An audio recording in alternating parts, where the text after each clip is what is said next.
Mes chers amis, d'abord, je voudrais remercier Claude Alfandéry, Emmanuel Poilane, Aurore Lalucq et Elisa Lewis qui sont intervenus juste avant moi. Vous l'avez compris, il n'y a aucun hasard au choix de ces personnalités, aucun hasard non plus dans les thématiques qu'elles ont développées. Elles seront au cœur de la campagne présidentielle, peut-être pas parce que d'autres les porteront, mais parce que nous les porterons.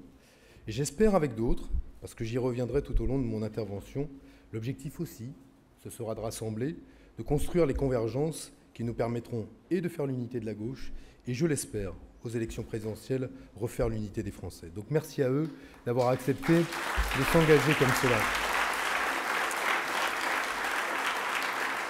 Bon, c'est une grande joie et en même temps, c'est assez intimidant de vous voir aussi nombreux aujourd'hui. Je voudrais essentiellement partager avec vous le sens de ma candidature.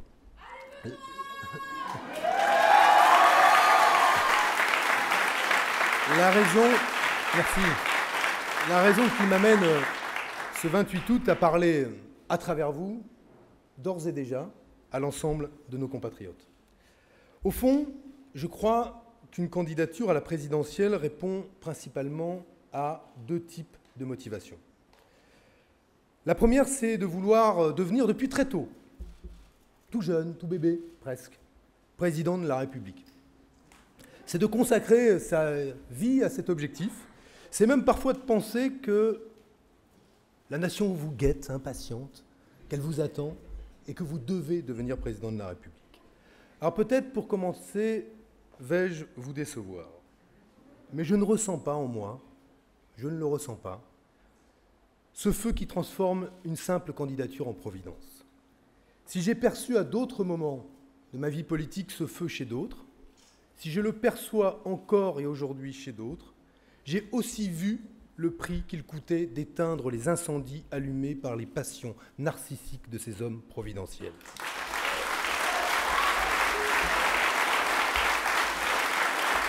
Ne me demandez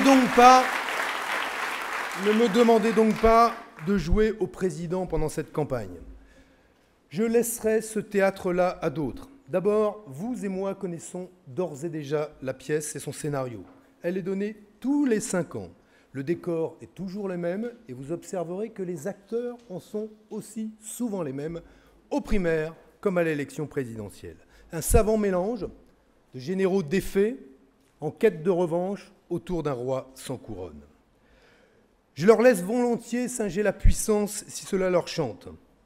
Et comme le disait Victor Hugo, n'imitez jamais rien, n'imitez jamais personne.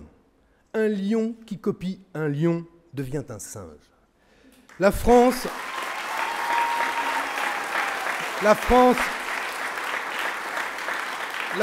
vaut mieux qu'un concours de grimaces lors de chaque élection présidentielle. Je n'ai ni le goût ni le talent pour les grimaces. Ce qui m'intéresse, c'est l'action sur le réel.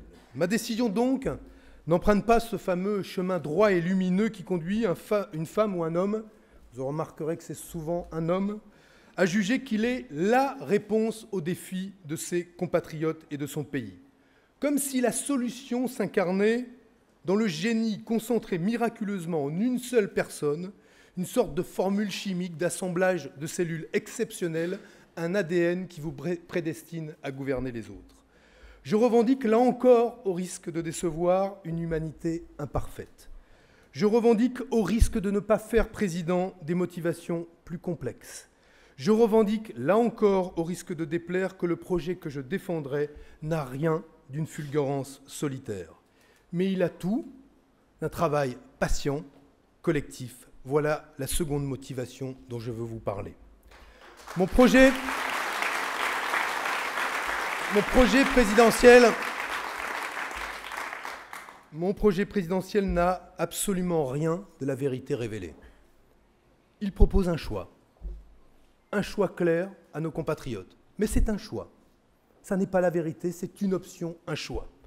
Un choix politique et démocratique sur la façon dont nous, Français, voulons vivre ensemble et dont nous, Français, voulons vivre avec le reste du monde.